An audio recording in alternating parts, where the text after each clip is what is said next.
Hi friends, ഇന്ന് tuna കൊണ്ട് ഒരു അടിപൊളി സാൻഡ്വിച്ച് എങ്ങനെ ഉണ്ടാക്കാമെന്നാണ് കാണിക്കുന്നത്. വളരെ എളുപ്പത്തിൽ, അധികം ഇൻഗ്രീഡിയൻസ് ഒന്നും ഇല്ലാതെ നമുക്ക് വേഗം ഉണ്ടാക്കിയെടുക്കാവുന്നതാണ്.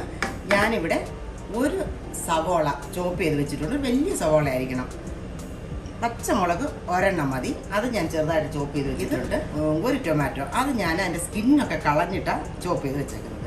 പിന്നെ നമ്മുടെ മെയിൻ ഇൻഗ്രീഡിയൻറ്റ് നമ്മുടെ ട്യൂണ, അത് ഞാൻ ഒരു പാക്കറ്റ് മേടിച്ചിട്ടുണ്ട്. അപ്പോൾ ഇത്രയും കൊണ്ട് നമുക്ക് വേഗത്തിൽ ഒരു സാൻഡ്വിച്ച് ഉണ്ടാക്കാം. രാവിലെയൊക്കെ വളരെ എളുപ്പമാണ് കേട്ടോ അത് ഉണ്ടാക്കിയെടുക്കാൻ. ഒരു പാൻ അടുപ്പത്ത് വെച്ച് ഞാൻ 1 ടേബിൾ സ്പൂൺ എണ്ണ ഒഴിച്ചു കൊടുത്തിട്ടുണ്ട്. അതിലേക്ക് നമ്മൾ ഈ ഉള്ളിയും പച്ചമുളകും കൂടെ മുട്ടിടുകയാണ്. നമ്മുടെ ഉള്ളി ഗോൾഡൻ ബ്രൗൺ കളറായിട്ടുണ്ട്. അപ്പോൾ നമുക്കിതിനകത്തോട്ട് ടൊമാറ്റോ ആഡ് ചെയ്ത് കൊടുക്കാം. ഇനി ഇതിലേക്ക് ഒരു പിഞ്ച് മഞ്ഞൾപ്പൊടി, അത്രയും വേണ്ടി, കൂടി പോകണ്ട. നമുക്ക് അങ്ങനെ ഒത്തിരി മഞ്ഞ കളറൊന്നും വേണ്ട.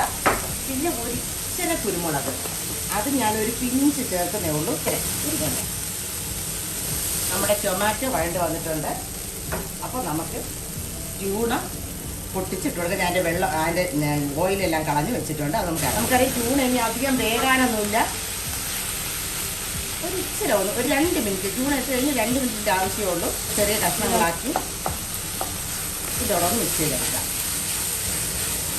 അങ്ങനെ ട്യൂണ ഇട്ട് 2 മിനിറ്റ് കഴിഞ്ഞു. നമ്മുടെ സാൻഡ്വിച്ചിൻ്റെ മിക്സ് റെഡി ആയിട്ടുണ്ട്. നമുക്കിനി ഇതിനെ ബ്രെഡിനകത്തേക്ക് ആക്കി സാൻഡ്വിച്ച് മേക്കറിലേക്ക് വയ്ക്കാം. നമുക്കിനി ബ്രെഡ് ഫില്ല് ചെയ്യാം. ഞാനിപ്പോൾ ഇവിടെ 4 സ്ലൈസ് ബ്രെഡിനകത്തോട്ട് ഇച്ചിരി മയോണൈസ് വെച്ച് കൊടുത്തിട്ടുണ്ട്. അതിലൊക്കെ നമുക്ക് ഒരു ഇച്ചിരി കെച്ചപ്പും കൂടെ വെച്ച് കൊടുക്കാം. അപ്പം നമുക്കിത് ഒന്ന് സ്പ്രെഡ് ചെയ്യാം. ഇനി നമുക്ക് ഫില്ല് ചെയ്യുന്നതിന് മുമ്പ് നമ്മുടെ സാൻഡ്വിച്ച് മേക്കർ നമുക്കൊന്ന് കുത്തി വയ്ക്കുക, അതൊന്ന് ചൂടാകട്ടെ. നമ്മൾ നേരത്തെ ഉണ്ടാക്കി വെച്ചേക്കുന്ന ഈ മിക്സ് ഇതിനകത്തേക്ക് വെച്ച് സ്പ്രെഡ് ചെയ്യാം. ഞാനിവിടെ അടുത്ത 4 പീസ് ബ്രെഡ് എടുത്തിട്ടുണ്ട്. അത് നമുക്ക് ഇത് കവർ ചെയ്യാം. പക്ഷെ കവർ ചെയ്യുന്നതിന് മുമ്പായിട്ട് നമ്മൾ അതിൻ്റെ ഒരു സൈഡിന് കുറച്ച് ഗീ തൂത്ത് കൊടുക്കുക. അത് നല്ല ക്രിസ്പിനെസ് കിട്ടാൻ വേണ്ടിയിട്ടാണ്. ഏതെങ്കിലും ഒരു ബ്രഷോ സ്പൂണോ കൊണ്ടിട്ട് ഒരു ഇച്ചിരി ഗീ ഇങ്ങനെ തൂത്തിട്ട്, വേണമെങ്കിൽ മറ്റേ ബ്രെഡിൻ്റെ അടിവശത്തും വെക്കുക. എന്നാൽ 2 സൈഡ് നല്ല ക്രിസ്പി ആയിരിക്കും. ഈ ഗീ തൂത്ത ഭാഗം മേളിൽ വരത്തക്ക രീതിയിൽ നമ്മളിത് അടച്ചു വയ്ക്കുക. അപ്പോൾ നമുക്കെല്ലാം അങ്ങനെ ചെയ്യാം. നമ്മുടെ സാൻഡ്വിച്ച് മേക്കർ ചൂടായിട്ടുണ്ട്. നമുക്കിനി അത് തുറന്ന് ബ്രെഡ് അതിനകത്തോട്ട് വെച്ച് കൊടുക്കാം. നമ്മൾ ഗീ തൂത്ത ഭാഗം മേളിൽ വരത്തക്കയായിട്ട് വെച്ച് കൊടുക്കാം. നമുക്കിനി അത് അടച്ച് വെച്ച് നമുക്ക് ഒരു 2 മിനിറ്റ് അല്ലെങ്കിൽ 3 മിനിറ്റ്, ഒരു 2 മിനിറ്റ് കഴിയുമ്പോൾ നമ്മളൊന്ന് തുറന്ന് നോക്കുക. നമ്മൾ സാൻഡ്വിച്ച് വെച്ചിട്ട് ഒരു 3 മിനിറ്റ് കഴിഞ്ഞിട്ടുണ്ട്. നമുക്കിനി ഇതിൻ്റെ പ്ലഗൊക്കെ ഊരി നമുക്ക് തുറന്ന് നോക്കാം.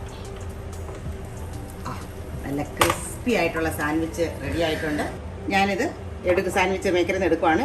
ബ്രെഡിന് ഒരു ചെറിയ ചൂടുണ്ടാവും. നമ്മുടെ സാൻഡ്വിച്ച് റെഡി ആയിട്ടുണ്ട്. നമുക്ക് ഈ കട്ടിൻ്റെ ഭാഗത്തൂടെ നമുക്കിങ്ങനെ ഇത് കട്ട് ചെയ്തെടുക്കാം.